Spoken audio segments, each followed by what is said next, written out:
What up, y'all? Welcome back. Today we're going to be taking a look at The Marvelous Missing Link, the Outtakes album. I'm not really sure why they went with that name. I felt like they could come up with something a little bit fresher, but whatever. It's whatever. Turned out to be a really great album. Picked this up last Saturday. Went ahead and paid for 2 or 3 day shipping because it was only like $2 more, so I said, fuck it, why not?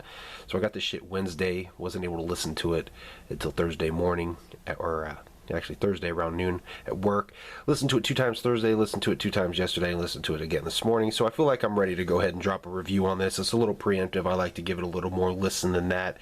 But I really wanted to go ahead and drop this review and talk about it because I really feel like this album, like most of these tracks, most of the lost tracks, should have been on the fucking album.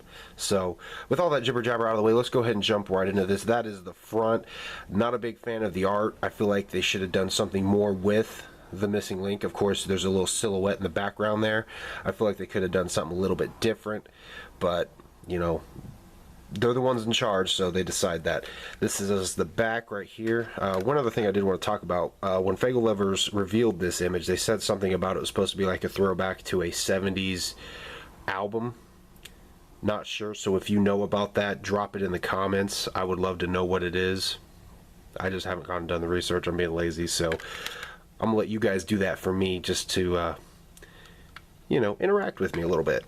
There is the back with the tracks, which the tracks are Lost Intro, The Missing Link, 6 Pedophiles, The Monster, Why'd I Have to Die, Joey the Butcher, The Dream, Found Intro, Let Loose, Dead Heather, The Carousel, Hooker, I'm Sorry, and Immortal.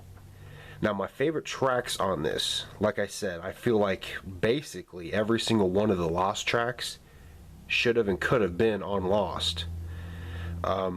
So let's just talk about like my favorite for the Lost. My favorite on the Lost side is The Monster, Why'd I Have to Die, and The Dream. The Dream is kind of my favorite at the moment, but I really like the entire side of what was originally going to be the Lost. Going on to the Found, The Carousel, and Immortal is some pretty good jams. I can see why some of these didn't make the cut on this side. Hooker and Dead Heather were kind of like, okay, I see why you guys might have done that, but the rest of it was alright. But I think maybe they decided to scrap them because they wanted to put more positive songs in it. Maybe this whole album, the kind of vibe I got from it was this was supposed to be the entire Missing Link album, and they weren't happy with what they had, so they kind of redid it. That's just the vibe I get. That's purely assumption. That's purely speculation. I do not know if that's the way it went down, but that's just kind of the vibe I get, you know, because you have an intro and then you have the self-titled track, which talks about who the missing link is or what the missing link is, which they didn't have that in Lost and Found. It was kind of just putting into perspective what it would be like if somebody was lost and when somebody's found, kind of, you know what I mean? One thing I did want to mention in this review, because I feel like I would have been happy if they traded some songs off. As much as I love as much as I love Neighbors Are Fighting, You Should Know, and I'll Keep My Hatchet, I would have been completely happy if they took Explosions, I Keep My Hatchet, Neighbors Are Fighting, and You Should Know off of Lost, and those would have ended up becoming outtakes. And if they would have kept The Missing Link, 6 Pedophiles, The Monster, Why'd I Have to Die, and The Dream. I feel like those tracks fit so damn good with this album, especially 6 Pedophiles. It kind of is like a polar opposite kind of, I don't want to say polar opposite, but it very well reflects with Confederate flag. It's one of those classic jams that ICP does where they talk about killing things that they are against. You got, of course, the Confederate flag, and maybe towards the end they could have put 6 Pedophiles. The 2 songs sound very kind of like similar, like they're out on a mission to kill. And in a lot of ways with Flamethrower as well. I feel like having 6 Pedophiles in this would have been like a complete full circle of like, this is classic ICP. I feel like that would have really helped out a lot more with it. The Monster is the same way. That was reading or listening to that Young Wicked interview that Faygolevers did recently. He said that Young Wicked said that was the very first song that they did for the album. And that fucking song is so fitting, so perfect, you know, because I had a stepfather when I was a kid, and to me and my siblings, he very much was a monster, and to have a good father figure, to have a father, is in many ways a missing link for a lot of people.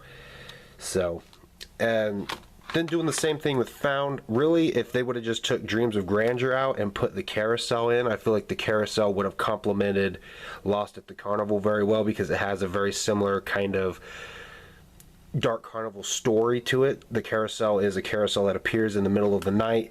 All the kids in the neighborhood come out and they ride it thinking it's fucking just a free ride and they're having fun, when really in reality each time that the carousel goes around they start growing in years, and by the time the ride is done they're old ass people about to die. And I feel like that should have been on the album 100%. They could have taken Dreams of Grandeur off and put that one on instead. But, you know, once again, they did what they did. It was what they did. So let's go ahead and take a look on the inside. There is the CD art. That right there is the freshest artwork of this entire album. You got that old video or that old film reel. And, of course, you got Lost and Found on here. So that was the shit. There you got a Hatchman in the background. This right here, there's no book to it. It's just a little flat. And it has the tracks and their credits, you know, who produced it. And basically 90% of this was done by Young Wicked. You have Joey the Butcher was by Akuma. Let's see what else we got. Hooker was done by Mike P. And Immortal was done by Mike P. The rest of it was Young Wicked, and I think he did good on the production. I don't know why they decided to scrap these and go in the direction they did. However, it turned out the way it did. We got another album out of it. I saw somebody make the joke that these songs should have and could have been on the album, but then again, they probably wanted to release 3 albums. You know how they do. Whatever. I still picked it up. I fucking love it. I feel like most of the songs should have been on the album, but I guess this is the third piece of the missing link. I just feel like calling it the Outtakes was, I don't know, a poor decision. But then again, it explains exactly what the album is. It's the Outtakes. So maybe they could have called it the Marvelous Missing Link, The Forgotten, or something like that. But whatever. I love this album. I'm going to give it a very solid 4 out of 5. This gives a very precursor feel, like this was the original album before they made changes. And it feels like a full-on Joker card. Like it could have been released as the Missing Link, as the Joker card. But, you know, they wanted to add on to it and give something more. So, if you haven't picked it up, definitely head over to Hatchet Gear and do so. To my knowledge, I don't believe that there has been a link out to pirate this. I gave a link and uploaded songs and gave it to my homies on Carnival Spirits because I know they'll support. But other than that, I don't think there's actually a leak anywhere out there. So head to Hatchet Gear, pick it up. It's definitely worth it, I feel. Or if you're going to the Marvelous Missing Link tour, pick it up there. It's a nice piece to have. There's some good jams on there. So thanks for watching, y'all. See you guys next time.